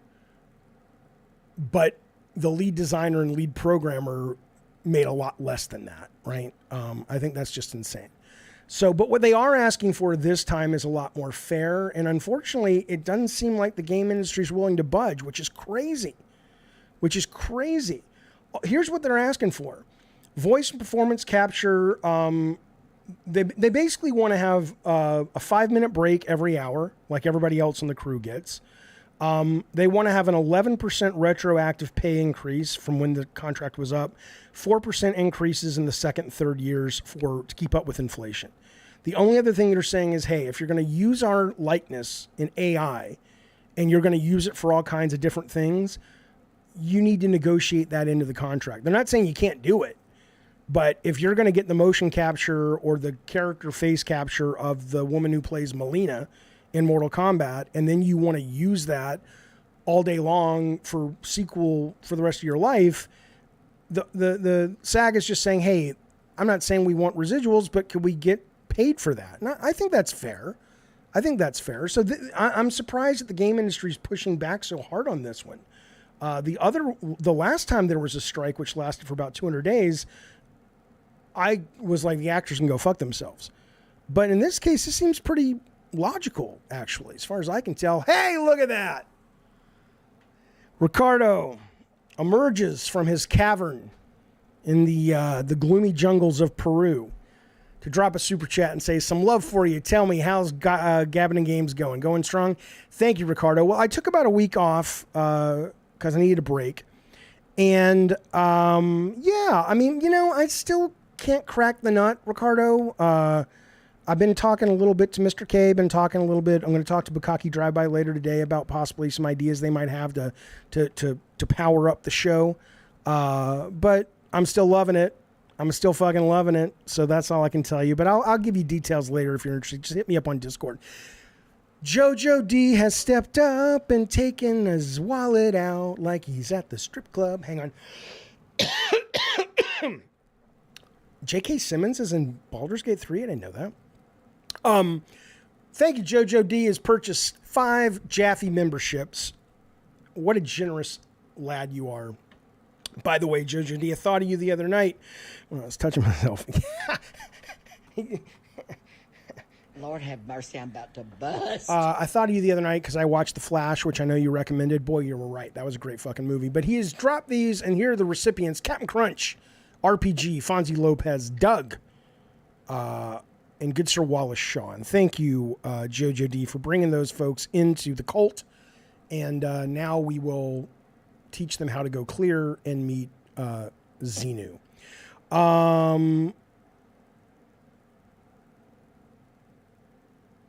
Okay. Let us begin the Xbox story. Here's what's going to happen. I'm going to go get a drink. We are going to take a break. I'm sorry. The show will be better for it. I'm going to take a break. I did a 5-hour stream the other day on what's it called? Sidescrollers. 5 hours. I didn't know I was capable of doing a 5-hour stream anymore, but I could. Anyway, this is not going to be a 5-hour break. This is going to be like a 4-minute break. I need to get I need to turn on the air conditioner because I'm getting hot, and I also want to get a Coke. Okay, so and I also think my ear's starting to bug me again. I'll tell you, this is bugging the shit out of me. Anyway, I'll be back in 3 minutes, 4 minutes, no longer than that. Hopefully, I'll see you on the flip side of the break. In the meantime, be well, and I'll see you in just a second. Be right back.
Sleeps at night.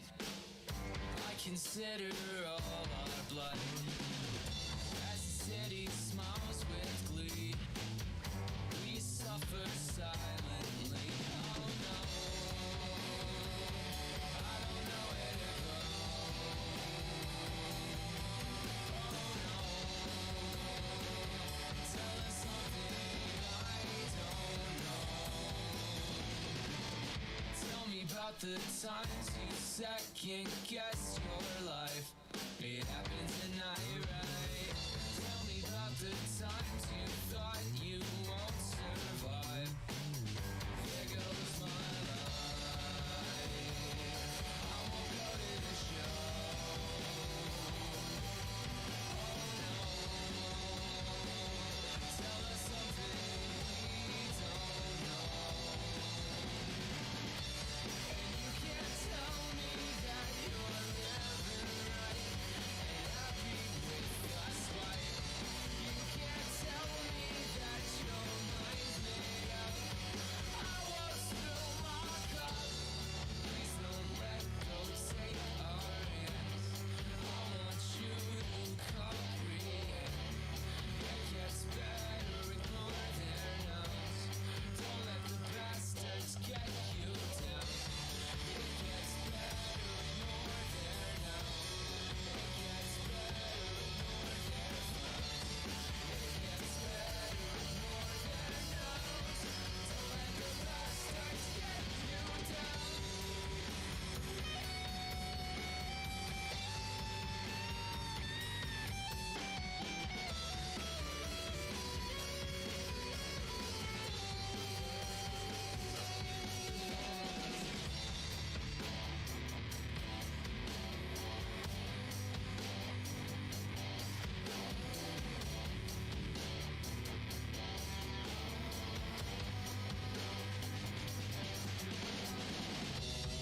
God damn it, Maverick!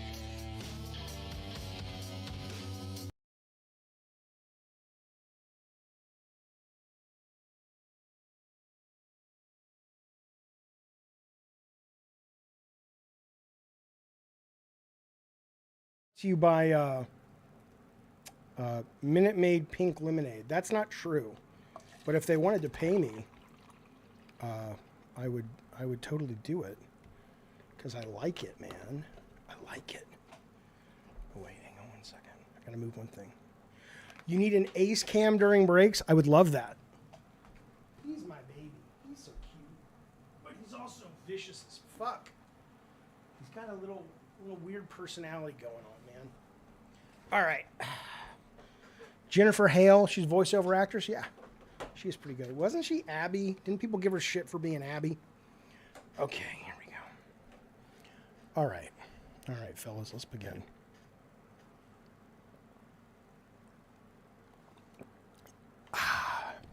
Thank you for sticking around. I appreciate it. Okay. Settle. Well, the Xbox leaks have been massive. I don't think they're going to hurt anything. I mean, I don't think it matters all that much. Maybe there's a few things that matter more than others, but I think overall it's just interesting. It's just fascinating. Oh, Laura Bailey is Abby, right? Jennifer, gotcha. Okay.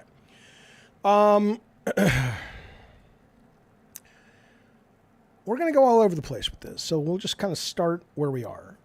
Why are people going nuts on NeoGAF about the leaks multi? What's there to go nuts about? I mean, they're interesting. This one's my favorite because I play my Xbox a lot. I like it a lot, but one of the reasons, the only thing that keeps me from liking it as much as the PlayStation 5 is the controller.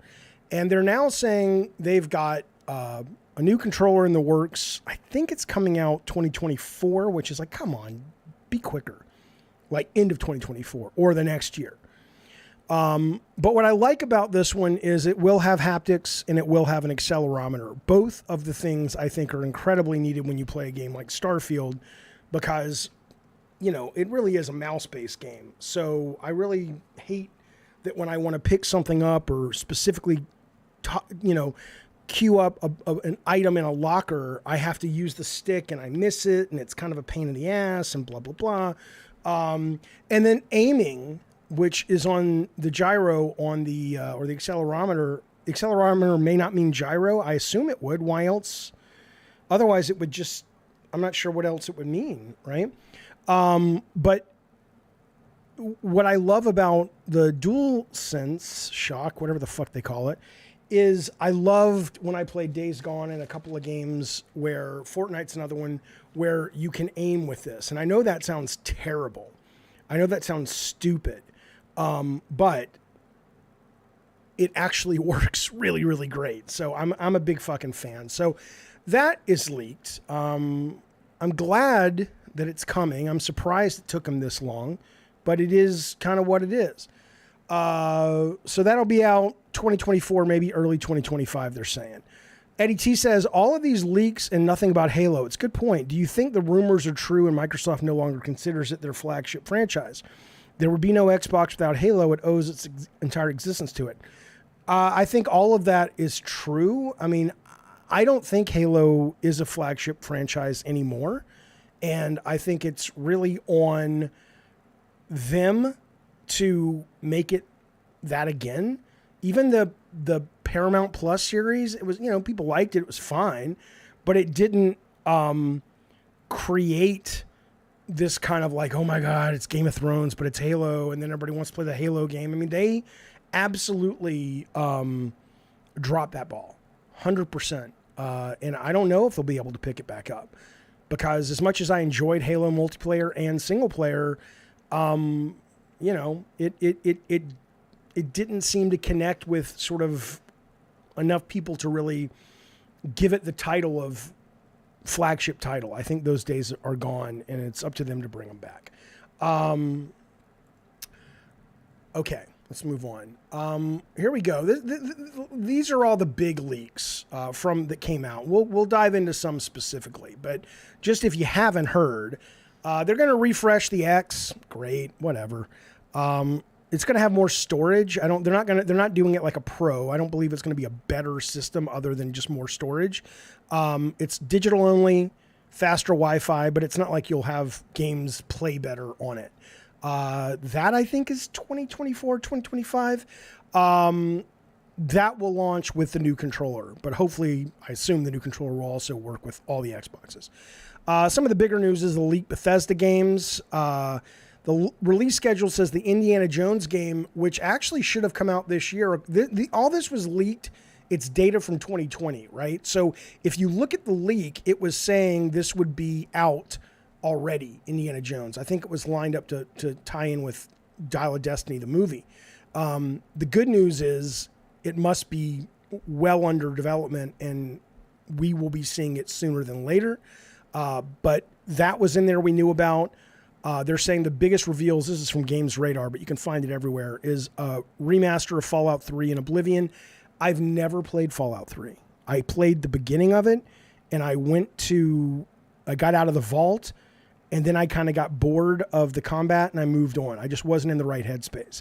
So I'm very much looking forward to playing that one. And Oblivion, I only played about the same amount of time, because I remember going into the first main city in Oblivion, and I saw all the books, and I started reading them, and I'm like, Jesus Christ, these books are literally books. There's like hundreds of pages in these fucking things.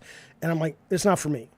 I've changed since then. You know, I've become a different kind of gamer. I've become a little more patient. So I'm looking forward to those.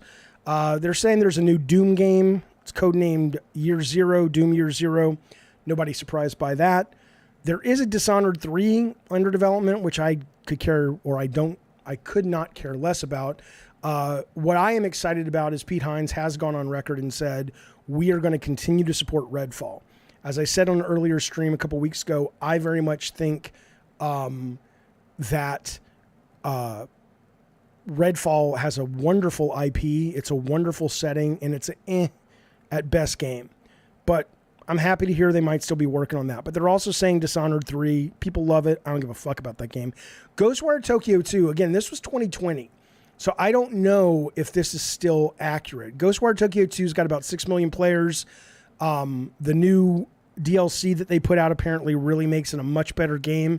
But I think in 2020, penciling in Ghostwire Tokyo 2 made sense. We would do that at Sony all the time, by the way. We would do, here's a new game, Drawn to Death. I mean, it was a service game, but let's assume it wasn't. Drawn to Death 2 would be slotted in if anybody looked at our schedules, just because the assumption is if it works, that gets that slot. If it doesn't, of course, it doesn't matter. So I don't think you're really going to see a Ghostwire Tokyo 2, but that was on there as well. Red Dead Redemption 2, this is the rumor that won't die, but in this case, they were flop sweating, as they should have been. And I will get to an email that Phil wrote to Pete Hines, which I think was really cool to see. But when Starfield was delayed, they were like, we have got to plug this whole motherfucker. We got nothing.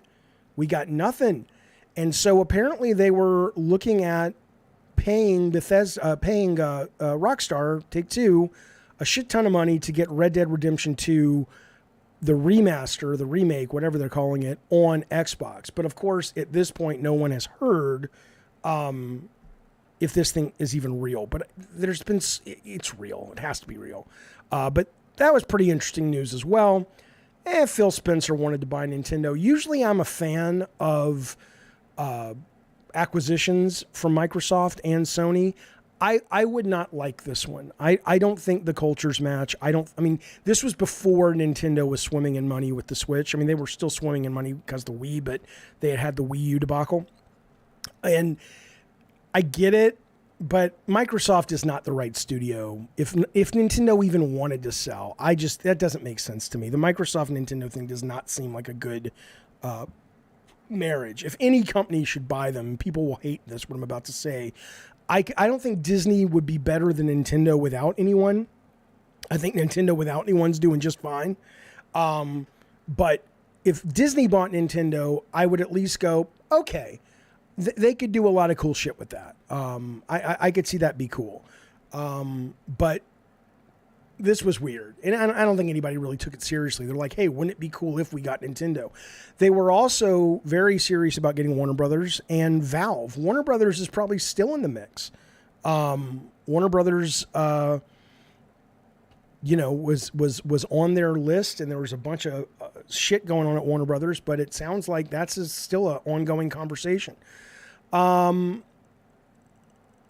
new Xbox, which they say is coming out in 2028, they say it reveals a renewed focus on cloud gaming. The unnamed Gen 10 system is eyeing cloud hybrid games capable of new game genres and types. But again, this was 2020, right? This was before we saw Stadia dissolve. This was before we saw cloud gaming, which I love, not be as big yet as it will be. This is before Microsoft thought they were going to put out a stick that anyone could just plug into their TV.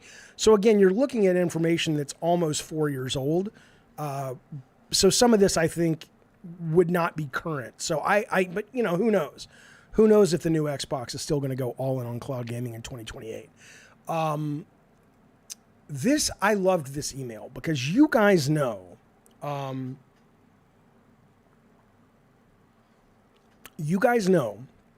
that I have been on Phil Spencer with my videos forever going, what the fuck are you doing? Why are you guys not managing your teams better? Fire somebody, hire better people.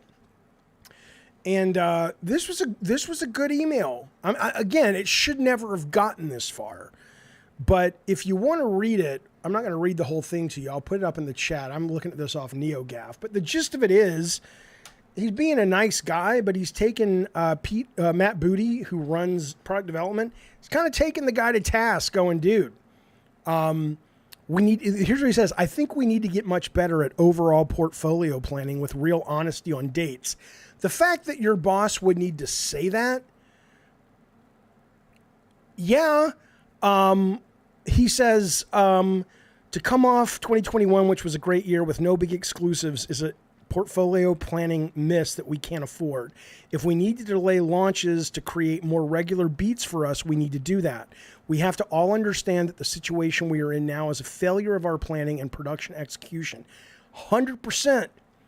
100%. And I'm glad to see this being called out. It should have been called out a lot earlier.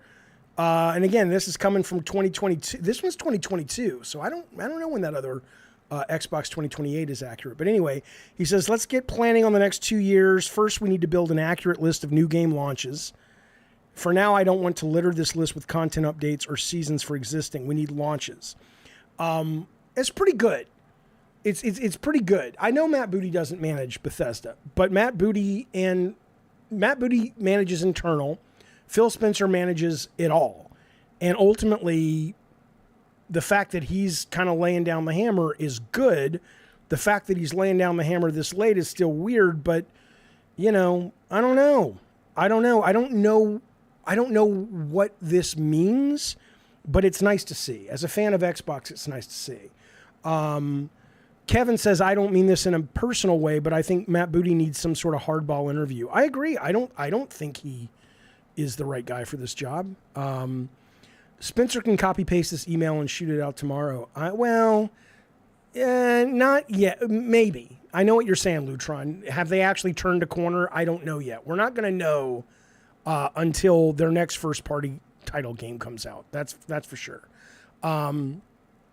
I don't agree with this. Silver Joystick says, there's no such thing as the right people, Jaffe. Make content that is unique and interesting and people will come. That's simply not accurate. The reason so many people, rightly so, love Sony is they have the right people. I've said this ad nauseum. They have the right people in product management. They know how to manage the creative process and the technical process. That allows them to make content that is unique and interesting. But if you don't have the right people riding herd over the process, it doesn't matter how interesting the concept is or the game is in concept. It's never going to ship, and it's never going to work.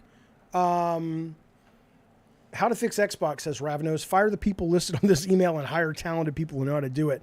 I would not fire Phil. I probably wouldn't fire Sarah Bond. I don't know the other ones. But I would say to Matt Booty, it's time to do something else at Microsoft. I don't think he's a guy who needs to, get the axe. He clearly is a dedicated soldier, a talented guy. But this is not what he does. He's not good at this. I mean, that's nothing wrong with not being good at something. Listen to this. This was fantastic. This was really eye-opening. So part of it, and we talked about this. I mean, every streamer was talking about this, but we talked about it a lot. Which was, okay, well, if Starfield's not coming, they better open up the checkbook and get some third party for Last Christmas, which they didn't really do. They really didn't do that, which surprised me. But they, according to the leaks, they were working on it. They were trying to do it. And there's this really great leaked document where I think these are all Sarah Bond's notes, where she was going back and forth with Spencer about here are some things that we could buy or we could rent for Game Pass for day one. And here's what we think we would have to pay. Okay, so Lego Star Wars, they thought, who published that? It wasn't Warner Brothers. Whoever published it would want $40 million basically. Dying Light 2, they thought they'd want $50 million. But then they also said it's a wild card because they've been historically slow at content creation in terms of delays. They looked at Cities Skylines 2. They're talking to Paradox next week. And I guess they did get it. I mean, I know it's day one on Game Pass, so I guess that worked, but it was a lot later than expected, I guess. Red Dead Redemption 2, we already talked about that. Bandai Namco, Dragon Ball, The Breakers, $20 million, but it wouldn't have been on PC. They wanted to pay Ubisoft $5 million for Just Dance. Return to Monkey Island, which was a day one drop, about $5 million. Wreckfest 2, which isn't out yet, is a delightful game. $15 million. They wanted to pay Baldur's Gate. At the time, they didn't know it was going to be what it is, $5 million. They called it a second-rate Stadia PC RPG, and they expected to pay $5 million to have it day one. Can you imagine? But nobody knew. Nobody saw that coming. I don't even think at this time when they wrote this, I could be wrong, that early access for that game was out. Gotham Knights, which not ironically, but interestingly, does drop this week or next week on Game Pass. I thought that was what they were going to go after because remember, Suicide Squad at this point had been pushed. So I thought they were going to go after Gotham Knights, $50 million, but I guess they didn't. Either Warner Brothers didn't want to or Microsoft chose not to. Assassin's Creed Rift. I don't know what Assassin's Creed Rift is. $100 million. EA's Jedi Survivor, second Jedi game from Respawn. $300 million they thought is what it would cost them. But they didn't think EA would go for it. Mortal Kombat, $250 million. I would have spent more on Mortal Kombat than EA. But they didn't think Warner Brothers would do that. GTA 5, $15 million a month for that old fucking game. Think about that. Blood Runner, which I don't know what that is. It says it's the sequel to the strong performing Snow Runner, which is great, by the way. Love that game. What the fuck is Blood Runner? $5 million. And then Net Crisis Glitch Busters. What? $5 million. So, it's kind of interesting. $100 million for Assassin's Creed. Well, $100 million for Assassin's Creed Day One, Assassin's Creed Rift. But do you know what that is? Does anybody know what the fuck AC Rift is? Did that get renamed? Is that Mirage, maybe? Hey, Mutant Mo, good to see you as always, buddy. He says The Flash. You goddamn right. That was a good movie. Boy, Michael Keaton in that movie. Fuck, that movie was good. Hello, Downfall Media. Good to see you, buddy. Sarah Bond should replace Phil Spencer. I think Phil has a good vision. He needs the right people to help him execute it. He doesn't have that in Matt Booty. He may or may not have that in Pete Hines. I don't know. What do you think, says Kevin, of the 2024 Xbox lineup? I'm kind of Towerborn looks fine. I hear it's fun, actually, from people who played it at Gamescom. But it just kind of it looks like Monster Hunter meets Castle Crashers. It's fine, but it's nothing to write home about. In my opinion. Avowed, I don't know enough about yet. We haven't really seen much. Hellblade 2, I don't really care about because I haven't played the first one yet, but I may fall in love with it, but I don't know anything about it. And then Clockwork Revolution, all we've seen of that was a wonderful CG trailer, but we don't really know what the game is. So none of them right now have me all that excited. Ravno says, wait, what is Phil Spencer's vision? Well, as I've said over and over, I am a big fan of bringing video games to subscription services. I think the art and the medium itself benefits from it. We already talked about why, as it relates specifically to the opening of Starfield, for example. Okay, so Clockwork was gameplay, not CG. Clockwork was the one that looked like Ken Levine's game, right? Whatever it was, I thought it looked cool, but I still don't really know what you do in that game. So I'm interested in that, and Avowed, Kevin, out of the games you listed for their 2024 lineup. But let's see if they can actually get Avowed, Hellblade, and Clockwork out. Then you could say they're onto something. They've figured it out. They've figured out production enough that they can make this go. But short of that, I don't know. Jaffe, is there a game that isn't mentioned on this leak list that you're surprised wasn't sought after or brought up? Well, yeah, I mean, again, what surprises me was this is exactly the right thinking they should, in my opinion, that they should have been going through when Starfield was delayed. So step one, perfect. But then none of these happened. I mean, City Skylines 2 happened, but that's not even out yet.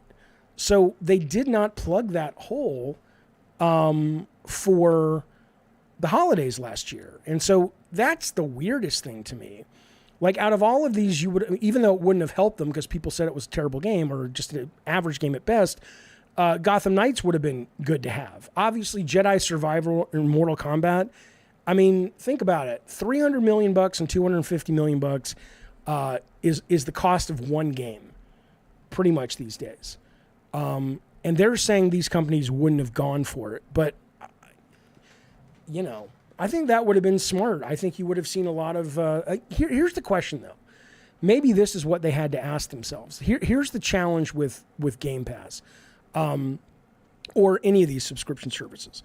Is, like I've said before, it's the churn, right? So you could plug your hole, zing. You could plug your hole for Christmas 2022, and you could spend $300 million doing it, and you could then see your Game Pass subs go up. But it's not like they had anything in February or April or May. I guess they did have Hi-Fi Rush, but that's not a Game Pass subscription game. That's a nice filler if you're already on Game Pass. If you don't have a really cool trapeze to leap to get people to keep subscribing and not leaving. So maybe they were like, well, yeah, we could spend $300 million, but if Microsoft's willing to let us roll for another year, let's put that money into internal production. And then, because if we spend it now on Jedi Survivor or Mortal Kombat, which wouldn't even have been out, if they would have allowed it, we're going to be right back in the same situation all next year because we still have nothing coming out. So, yeah, I don't know what to tell you. Phil Spencer's vision is Game Pass, sure, and I'm thrilled you don't like it. It doesn't matter to me if you don't like it. I like it. I think it's good for the medium. I think it's good for gamers. I like what he's doing. It allows games like Pentiment to be made. It allows games that, even with that think about this, even at that 25% washout rate of Starfield, most of those people probably never would have tried it. And some of the people who were in that group that tried it may have fallen in love with it. So, you know, I'm a fan. You don't have to be a fan, but I like it a lot. Bad Robo doesn't. He says, Phil, or rather his Microsoft vision is to take over all the studios and raise Game Pass subs to $100 a month, and people will pay because they have no choice. It doesn't work that way. That's Bad Robo. That's the thing that's always confusing to me. People act like once you're into a subscription service, you're in for life. The minute Microsoft stops putting out compelling games frequently enough up and down the budgetary spectrum to interest me, I will unsubscribe.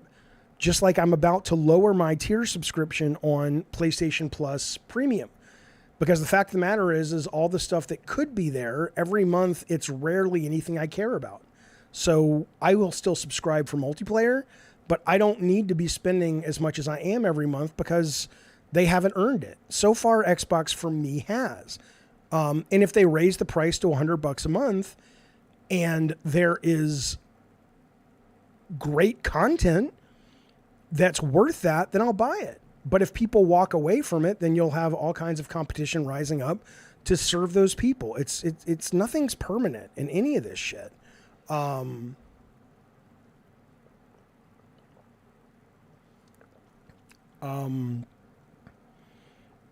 That's the only way for them to actually blow people out of the water, says Kevin, is if it has one AA and one AAA per quarter. Right. Absolutely. 100%. 100% You're absolutely right. Okay. There's still some more. Yeah. Bacon, you're leaving it as well. Yeah. Unless they offer something really cool. We talked about this already. Gotham Knights is coming out next month. Lamplighters League, which is not for everybody, but it's kind of a semi-top-down, turn-based strategy, kind of like Commandos or Shadow Gambit or Desperados. I'm excited. Payday 3 is out now, and Party Animals is now out now. So maybe that's a good next game night, since Mortal Kombat is probably not going to have, or doesn't have crossplay yet. So the Ghost sequel, the sequel to Ghost Tsushima, Cascade Jenkins, is coming out next month. That would be great. Kyler says, Jaffe, I paid for premium for PS Plus. They need more stuff. Right. No, I'm the same. I paid for it. The minute they offered the top line, I got it. And I was excited because it sounded like they were going to put a lot of great shit in there, but not so much. Jaffe, you should try Sea of Stars. I was playing it before Starfield dropped. I liked it. I got to the part where the two people they finished their training and they went back down to Earth or something, but I haven't picked it up since then. Bad Robo says, no, you will not unsubscribe because Microsoft will have all our key studios. This is what certain people don't understand. I can offer evidence after evidence after evidence, and I don't know what else to do for you. The way it works is you get acquired. If you're important to that company and you're part of the value, you sign a key man agreement. Those are anywhere from 3 to 5 years. You don't get all the money you've been promised in the acquisition if you don't stick around for the whole time. So if you are a company that has been acquired by, say, Xbox, and you've made many millions, you're set for life, you've got some fuck you money in the bank, and you stick around for 3 years, your key man is up, and they are no longer letting you do the work that you love, guess what? You go to the competition, right? You go and continue to make games. You do indie games. You go work for Sony, or you go work for Nintendo, or you go work for Warner Bros. It's not like you're not going to have this monopoly because it's built on the backs of creative people. And the creative people, once they get their money, if you aren't treating them well and giving them opportunities to express themselves, they'll go somewhere else. And then the audience will follow them.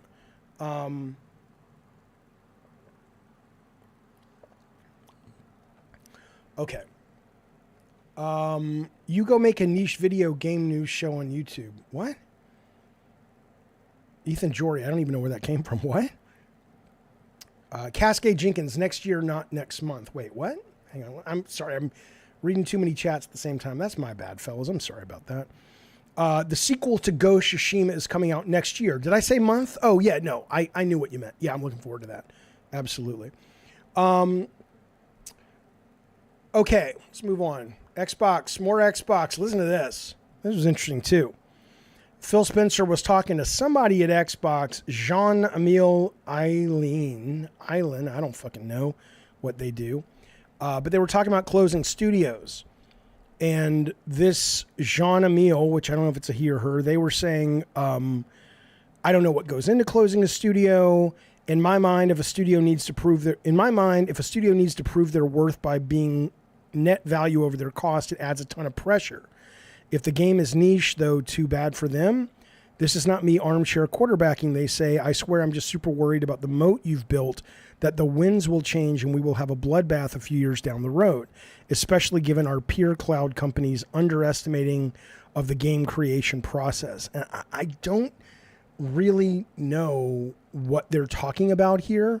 The news picked this up and reported it because Phil Spencer, this was a response to Phil Spencer, but I'm more interested, honestly, in what came before this email to prompt Spencer to say this, and then this Jean-Emile to say what they said. But Phil says this: I don't think we've ever closed a studio due to the studio's profit and loss. It's almost always been either from leadership leaving, like Lionhead, or a team just losing its passion, like Ensemble. So they're saying they're not going to close it because a game came out and it didn't, make the money they thought.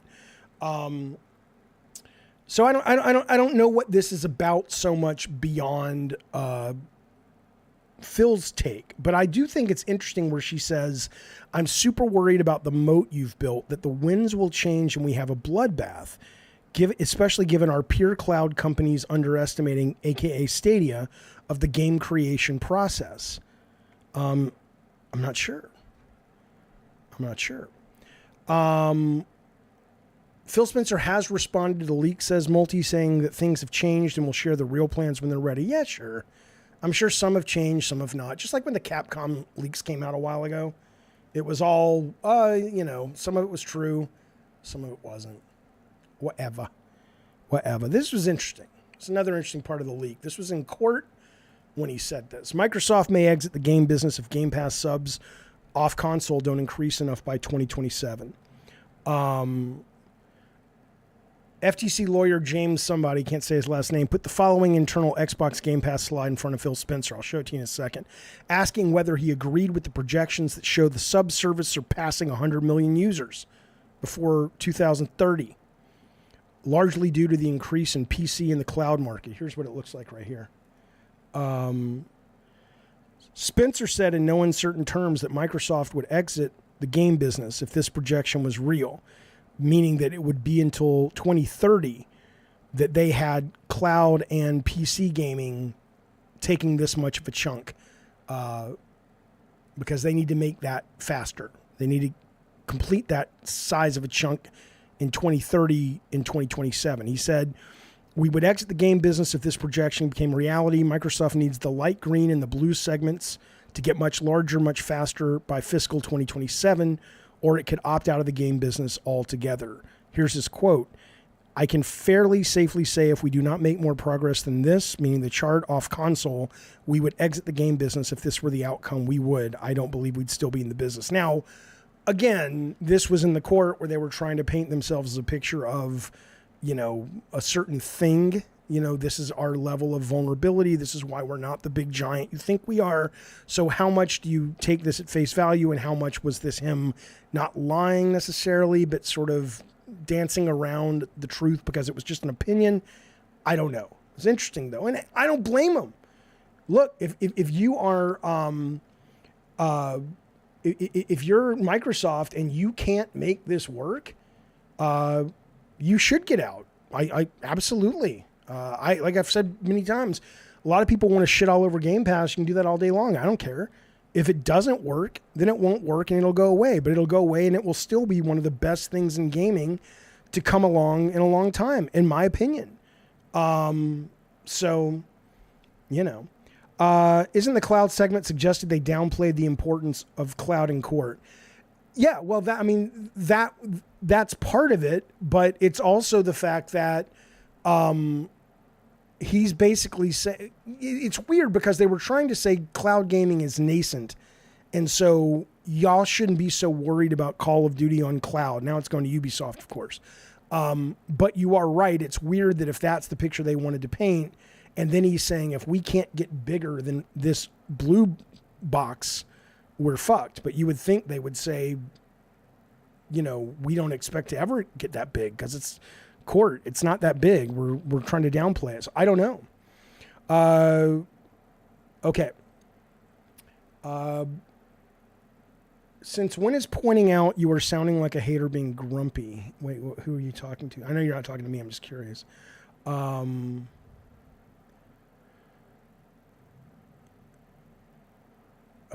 Yeah, I don't know what he's saying. Okay. Oh, Grumpy Gizmo apparently is being grumpy. I don't care. At this point, I can't track it. All right. We'll talk about that later. It's been a long show, fellas. Hang on, let me see what else I got. We'll talk about Square the next show. talk about that. Last thing I want to show you today. This is just fun. Japan gets a lot of cool stuff that we don't get, but that's okay. They also, you know, have to deal with Godzilla. Look at this. There's a Morning Musume, which is like idol singers in Japan. They've entered into a deal with a place, a fast food chain called Moe's Burger. And this is pretty fucking cool. At breakfast time, all of the members, and I'll show them to you in a minute, when you order a burger, you get a number to put on your table. The number has a QR code. This is what it looks like. Here's the members up here, right? Here's the QR code. When you sit down to eat your breakfast, you scan it with your phone. This is why we need fucking AR glasses and not fucking phones, because that would be awesome. You scan it with your phone, or if you have AR glasses, and you get an AR video of the idol who will hang out with you and watch you eat your breakfast and keep you company. Come on, that's cool. Don't tell me, look, if I was a kid, I mean, seriously, if I was a kid, and Burger King had a deal with Marvel, come to Burger King and get your fucking breakfast, and you know, you'll get one of these 12 random superheroes that'll eat breakfast with you. Come on. I would have been at Burger King every goddamn day. Every goddamn day. I'm not into idols, but that's kind of cool. Soon we'll get, you know, in the next 10 years, we'll get glasses. And it'll just be ubiquitous. And then, you know, then you just be looking around. Oh, there's, you know, there's my little idol. Come on, man. That shit's cool. Fellas! This has been Gabbin and Games, my friends. This is the Welcome Back show. I appreciate y'all coming to hang out with me, spend time. It's a big news day today, as you know. We had a lot to talk about. This video, in just a few moments, will be going behind a paywall, but it will be back up for everybody to watch on, what's that day called? On Thursday, when we will have another live Gabbin and Games. So hopefully we'll see it, one of those. Again, the Spider-Man video goes live tomorrow to non-members, and I'll be making new videos tomorrow as well. In the meantime, thank you guys. Never, ever fucking forget this. I can't help but be racist. It's true. How dare you? I can't help it, Greta. It's the way it is. Be well, be safe. Nice to be back. I'll see you soon. Bye, everybody.